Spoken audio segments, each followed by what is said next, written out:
ये वीडियो कल बनाया था, लेकिन किसी तकनीकी मिस्टेक की वजह से, तकनीकी खराबी की वजह से इसको आज दोबारा बनाना पड़ रहा है, क्योंकि विषय बहुत ज़्यादा महत्वपूर्ण था। इसलिए इसको दोबारा बनाकर आपके सामने पेश किया जा रहा है, क्योंकि इस विषय भ्रष्टाचार से संबंधित विषय है और सरकारी कार्यालयों में व्याप्त भ्रष्टाचार को ये उजागर करता हुआ विषय है। तो दोस्तों, इस विषय में आज हमारे मेहमान हैं चतुर्भुज शर्मा और पंच परसाराम जी बुगालिया। दोनों दोस्तों कुचामन सिटी के संघर्षशील व्यक्ति हैं। दोनों ही आरटीआई के और ज्ञापन के और आंदोलन आदि के माध्यम से किसी भी समस्या के समाधान में एक्सपर्ट माने जाते हैं और आज तक ही इन दोनों का रिकॉर्ड रहा है कि जिस भी समस्या को इन्होंने उठाया उसको अंजाम तक पहुंचाया और समस्या का समाधान इन्होंने निकाला ही है। दोस्तों, अभी हमने एक एपिसोड पहले भी किया था, उसमें एपिसोड में कुचामन पंचायत समिति की जो दुकानें हैं, लगभग 50 से 55 के बीच में दुकानें हैं, उन दुकानों में एक बीच में खाली जगह छोड़ी थी। उस खाली जगह को पंचायत समिति के एक कर्मचारी जो कि बाहुबली भी है, उसने उस दुकान को, उस खाली जगह को दुकान का रूप दे दिया और रातों रात उसको किराए पर भी दे दिया और वो 6 साल तक किराए पर चल भी गई। दोस्तों, उस विषय को उजागर किया चतुर्भुज शर्मा और पंच परसाराम बुगालिया ने। तो उजागर किया, तो जैसे ही वो उजागर हुआ दोस्तों, उस दुकान को रातों रात खाली करवा लिया गया और वहाँ से पर्दे वर्दे जो लगे हुए थे वो हटा दिए गए और जो दुकानदार, आसपास के पड़ोसी दुकानदार थे, उनको धमकाया गया। उसके वीडियो भी मैं आपको पेश करूँगा। ये वीडियो शुरू करने से पहले वो सारे वहाँ के आसपास के दुकानदारों के वीडियो और दुकान का वीडियो भी आपको बताऊँगा, लेकिन पहले परिचय करा दूँ। दोस्तों, पंच परसाराम बुगालिया है जो अभी सीवरेज लाइन जो LNT और रूडी के माध्यम से सीवरेज चल रहा है, उसमें इन्होंने भ्रष्टाचार की पोल खोल कर रखी हुई है और उनको बहुत ज़्यादा जो सीवरेज जो LNT वाले और रूडी वाले हैं, उनको जो उनका काम चल रहा है उसको इन्होंने लगभग शिथिल कर दिया है उनके भ्रष्टाचार को उजागर कर करके।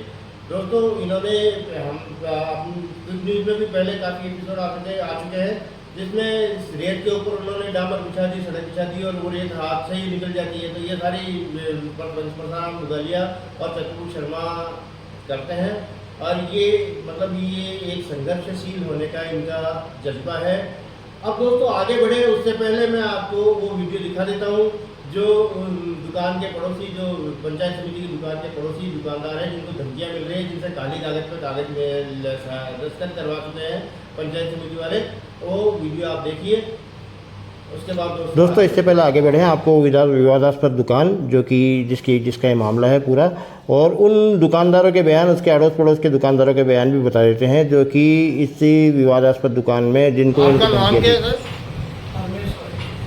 क्या परमेश्वर क्या काम करते हैं आप यहाँ पे? नाई की दुकान है। नाई की दुकान है। तो जो ये दुकान का मामला उठा रखा है चतुर्भुज जी ने, ये दुकान ठीक है पहले नहीं थी, पहले खाली जगह थी, खाली जगह थी, पहले खाली जगह थी, बाद में दुकान बनाई गई। अच्छा, बाद में दुकान बना दी गई। बनाई गई। कितने टाइम में बनी दुकान? वो 1, 2, 5 दिन के अंदर। 5 दिन के अंदर बन गई।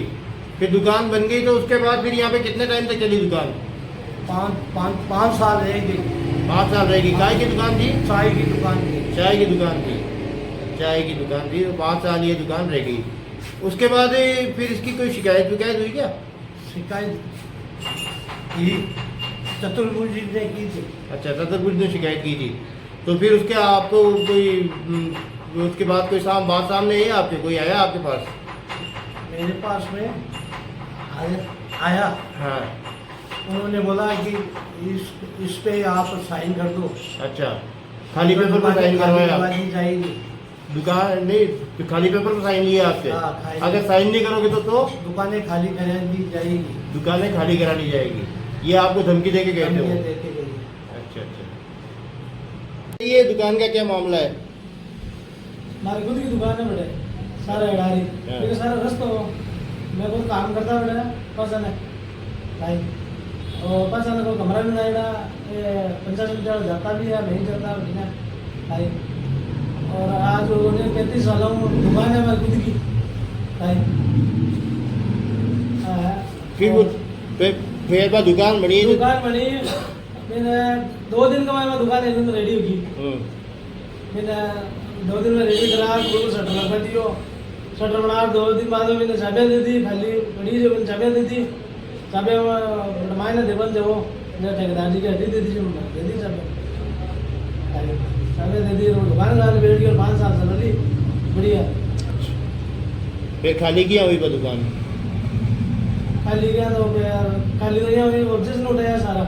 कौन उठाया ऑब्जेक्शन? शत्रु भाई जी ऑब्जेक्शन उठाया, है। मार्केट वाला उठाया। अच्छा अच्छा। ऑब्जेक्शन रास्ता की दुकान क्या बनी है ऑब्जेक्शन उठाया अभी बात कहीं हो? अभी के बाद में ऑब्जेक्शन उठाया, बाद में वो खाली कर दी। अच्छा। खाली कर जाता ही हो और मैं क्या कि दुकान कौन ही है, दुकान ही है। चलाओ भी की वीडियो बड़ी है, फोटो बड़ी है, तिरपाल लगे हुए है, उसको दुकान का मैंने बेचे हैं। अच्छा अच्छा। नहीं कोई दान धमकी उनकी दी गई है पंचायत समिति वाला? कागज में साइन करा ले गया मैं। अच्छा अच्छा, खाली कागज पर? हाँ सब हाँ।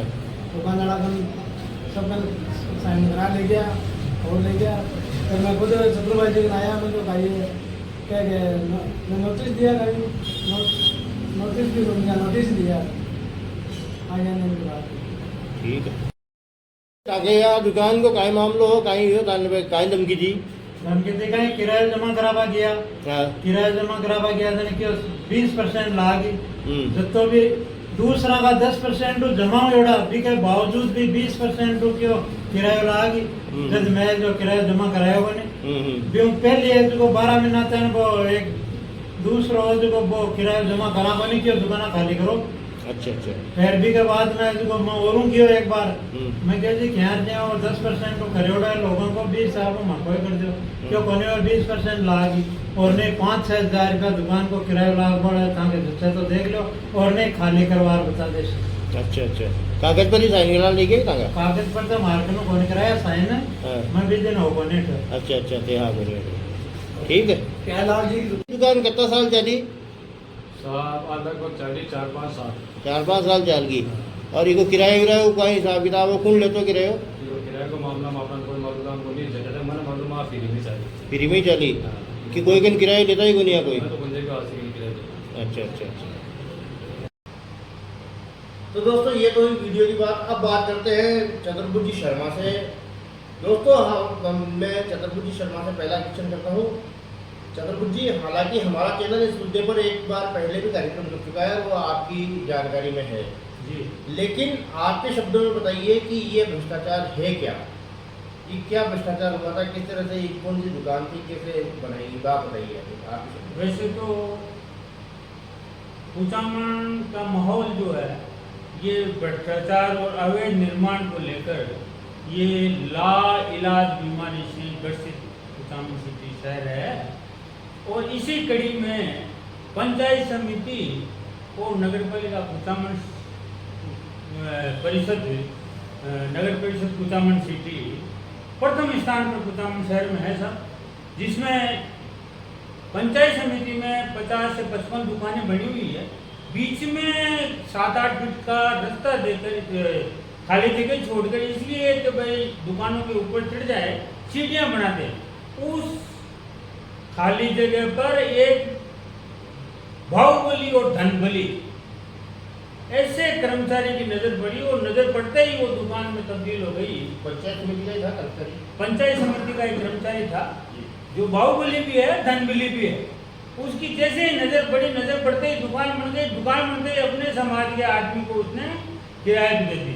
तो देखो सब कैसा नजारा इसने किया कि सरकारी कर्मचारी होकर सरकार को धोखा दिया, अपने बड़े अधिकारियों को धोखा दे दिया और अपने पद का भारी दुरुपयोग कर लिया। और इसके अलावा जातिवाद को बढ़ावा दे दिया। तो 3-4 कानूनी जुर्म, इतने बड़े संगीन जुर्म जिनके आधार पर पुलिस मुकदमा दर्ज कर सकती है। इस वो दुकान 5 से 6 साल, क्योंकि सामने पुलिस थाना, दोनों साइड में दुकान है, वेटनरी हॉस्पिटल, पीएनबी बैंक, बोमराज का और वो जवाहर माध्यमिक उच्च माध्यमिक विद्यालय, दुकान शानदार चली और आदमी 5-6 साल में करीब लखपति के आसपास, मतलब बहुत पैसे वाला आदमी होकर यहाँ से निकला। जैसे ही मेरी शिकायत पहुंची दुकान रातों रात खाली हो गई, वो छाया के पर्दे तक हट गए। जी सर, आपने क्या कार्रवाई की थी जो उनको मतलब खाली करवाने की दुकान? जी, मैंने एक भारतीय साक्ष्य अधिनियम 1872/76 के तहत प्रमाणित साक्ष्य पंचायत समिति कुचामन सिटी से मांगे तो भाई आपने किस आधार पर, किसके आदेश पर, किसके दिशा निर्देश पर ये दुकान बनी और किसके आदेश पर बनी, किसके आदेश पर आपने किराया दे दी और किराया दे दी तो वो किराए की रसीदें कहाँ है। जैसा ही मेरी शिकायत पंचायत समिति में पहुंचने से पहले ही सुखकाट हो गई और सुखकाट के आधार पर वो दुकान खाली हो गई। और खाली होने के बाद में जो पर्दा बचा था उसकी भी मैंने लास्ट में फोटो खींची थी। वो पर्दा ही भी मैंने जैसे ही फोटो खींची तो बस नेक्स्ट देखा तो नेक्स्ट में देखते ही वो पर्दा भी उतर गया। जी सर, पंच परसाराम जी से एक सवाल। परसाराम जी, आप ये जो सड़क निर्माण में घोटाले की जो बात, भ्रष्टाचार की बात हमेशा करते हैं, इसके अलावा आपने एक और मुद्दा उठा रखा है, बिल्डिंगों के अवैध जो कॉम्प्लेक्सेस बन रहे हैं अवैध रूप से, उनकी आप शिकायत कर रहे हैं, उनकी आरटीआई भी आपने मांगी है। तो ये प्रेरणा आपको कहाँ से मिली परसाराम जी?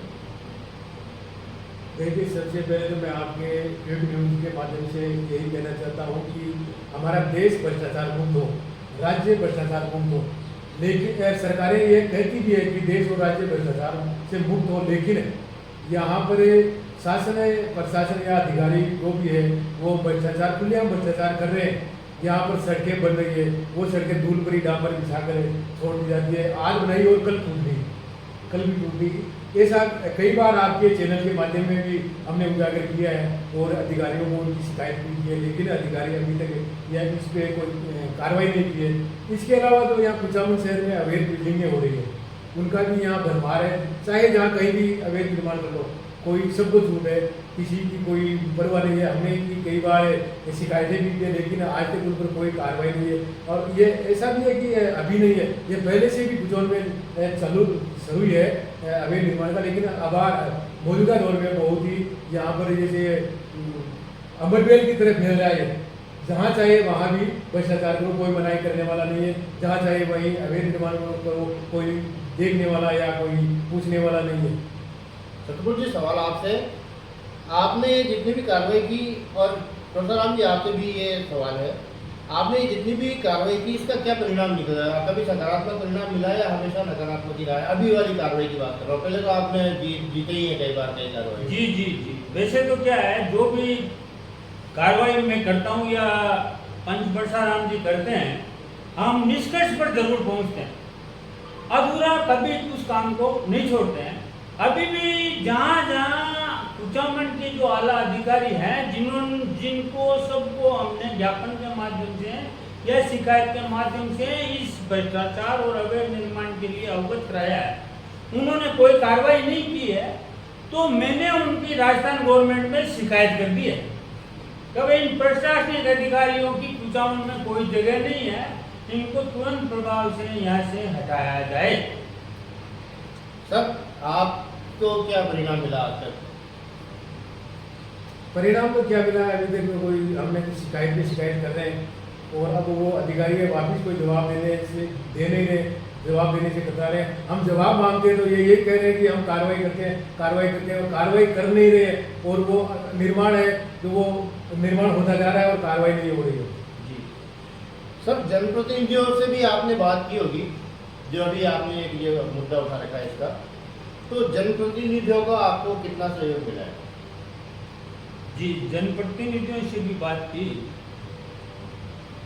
जनप्रतिनिधियों में सम्माननीय महेंद्र जी, विजय सिंह जी चौधरी साहब से मैंने मंत्री महोदय से बात की इस विषय में। जी, उन्होंने कहा साहब मैंने लिखित में शिकायत की है, तो बोले कार्रवाई करते हैं। और आज तक प्रशासन की ओर से और जनप्रतिनिधियों की ओर से किसी भी तरह की कोई कार्रवाई मुझे होती नजर नहीं आई। तो थक हार कर मैंने विपक्ष की ओर मुंह किया और विपक्ष में महेंद्र जी चौधरी पूर्व मुख्य सचेतक को मैंने कल ये शिकायत दी कि भाई आप इस पर उचित कार्रवाई करें, अनुशासनीय और आवश्यक कार्रवाई करें, अनावश्यक नहीं आवश्यक आप कार्रवाई करें, ताकि ऐसे जो बाबू जो भ्रष्ट है, ये दूसरे विभागों में भी अगर कोई हो जी, जी। तो डरने लगे, भयभीत रहने लगे और ऐसी शिकायतें आना कम हो या बंद हो।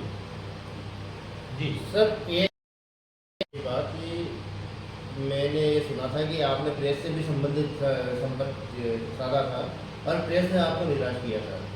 जी क्विक न्यूज़ ने तो आप पहले भी आपका एपिसोड दिया था, अभी भी आपका एपिसोड दिया जी था। जी जी तो सर, आपको प्रेस से कैसा रिस्पॉन्स मिला? जी प्रिंट मीडिया में मैंने सर्वप्रथम यहीं से शुरुआत की।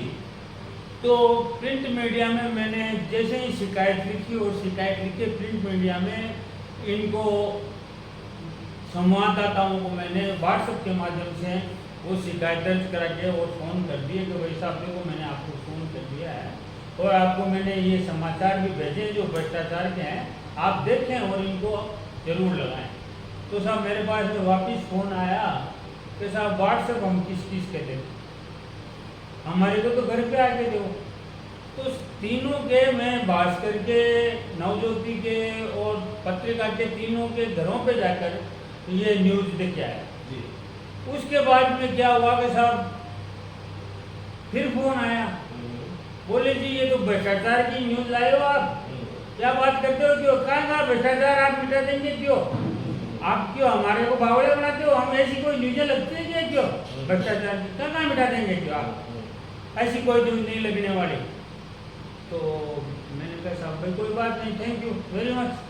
और मैंने उनकी भी आपको सही बताऊं तो मैंने तो उनकी भी आगे शिकायत की थी उनके उच्च अधिकारियों में, और वहाँ से मेरी न्यूज़ लगी पत्रिका में, वहाँ मैंने धमकाया मुख्यालय में, जयपुर मुख्यालय से। जयपुर मुख्यालय से मैंने कहा भाई क्यों न्यूज़ नहीं लगी, क्या संवाददाता है, किस आधार पर संवाददाता है। और मैंने नागौर कलेक्टर को लिखा है कि भाई कुचामन सिटी में कितने पत्रकार हैं, किस माध्यम से, किस आधार पर, किस योग्यता के आधार पर, ऐसी कौन सी डिग्री है कि ये पत्रकार है, और दिनों दिन बढ़ते और जा रहे हैं जी जी।